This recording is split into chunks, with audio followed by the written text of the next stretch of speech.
India alliance अब सीटों के बंटवारे के स्तर पर बातचीत शुरू कर चुका है। इस बातचीत में सबसे ज्यादा दिक्कतें यूपी में आने वाली हैं।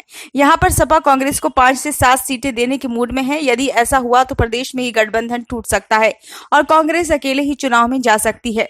अखिलेश यादव ने बीते दिनों बयान दिया कि उनकी पार्टी इंडिया अलायंस से सीटें मांगेगी नहीं बल्कि उसे देगी। उनके इस बयान को कांग्रेस के साथ हो रही सीट शेयरिंग से जोड़कर देखा जा रहा है।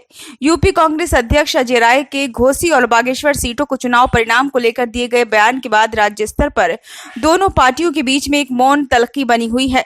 हालांकि कांग्रेस की टॉप लीडरशिप इस मामले में बिल्कुल खामोश है।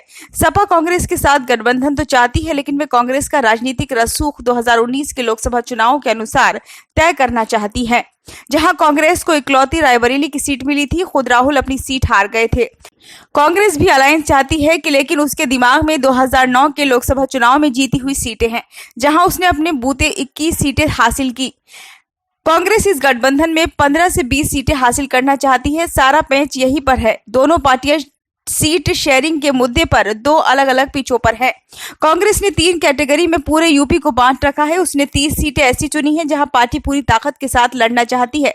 वे इसे ए कैटेगरी भी सीटें मान रही हैं।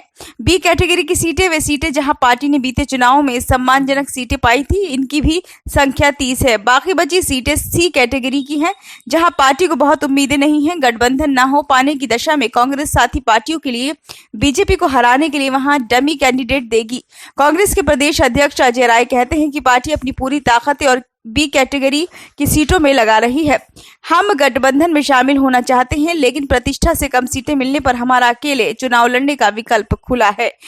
हमने जिन सीटों को ए कैटेगरी में रखा है, वहां पर संगठन के स्तर पर चुनाव की तैयारियां भी शुरू हो गई हैं।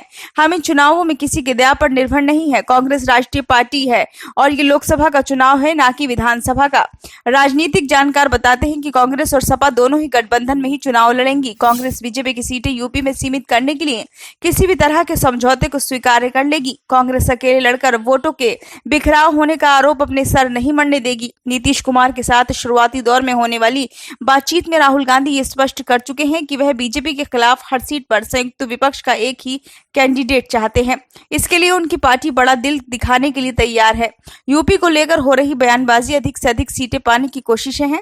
सपा के नेता अपनी बातचीत में कांग्रेस को 2 सीटों तक सीमित कर देते हैं तो कांग्रेस 40 सीटों का दावा करने लगती है। हकीकत इन दोनों के बीच में कहीं है।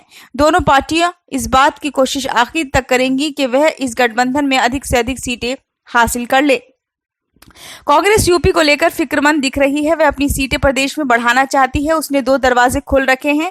एक तरफ अखिलेश और जयंत चौधरी के साथ वह इंडिया गठबंधन में है, तो दूसरी ओर पार्टी इस बात की भी कोशिश कर रही है कि बसपा को भी इस गठबंधन में शामिल हो जाएगा। यदि बसपा को दिक्कत सपा को लेकर है तो कांग्रेस बसपा के साथ एक अलायंस बना सकती है और सपा की मजबूत सीटों पर वह डमी कैंडिडेट उतार सकती है। बसपा के साथ यूपी प्रदेश कांग्रेस के स्तर पर नहीं, राष्ट्रीय स्तर पर बातचीत हो रही है। सूत्रों के अनुसार राहुल और प्रियंका दोनों ही बसपा के साथ अलायंस करने की कोशिशों में हैं। अंदर खाने की खबरें हैं कि प्रियंका गांधी इस संबंध में खुद मायावती से सीधी बात कर चुकी हैं। हालांकि कांग्रेस और बसपा की तरफ से इसको लेकर कोई आधिकारिक बयान नहीं आया है। मायावती का ये बात लगातार दोहराती आई है कि बसपा इंडिया और एनडीए दोनों ही तरह के अलायंस से दूर रहेंगी।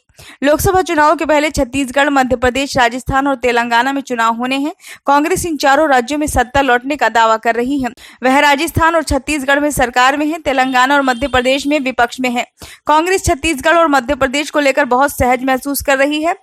कांग्रेस के नेता इन दोनों राज्यों में हर हाल में कांग्रेस की सरकार बनने का दावा कर रहे हैं। बीते दिनों राहुल गांधी तेलंगाना के दौरे पर थे। हैदराबाद में राहुल गांधी की जनसभा में उमड़ी भीड़ ने सुर्खियां बटोरी थी।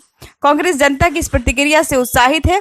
राजस्थान कांग्रेस का अपेक्षाकृत कमजोर राज्य है, लेकिन पूरी कोशिश कर रही है कि गुटबाजी को सीमित करके और लोक लुभावन योजनाओं के बूते वह फिर से सत्ता में लौट आए। गुटबाजी में बंटी राजस्थान बीजेपी भी उसे इन चुनाव में मदद कर सकती है। यदि कांग्रेस इन राज्यों में अपेक्षा के अनुरूप सीटें ले आती है तो निश्चित ही राज्यों के गठबंधन में सीटों को लेकर उसका दावा मजबूत होगा, जो कि यूपी में भी दिखेगा। Bureau report, save India.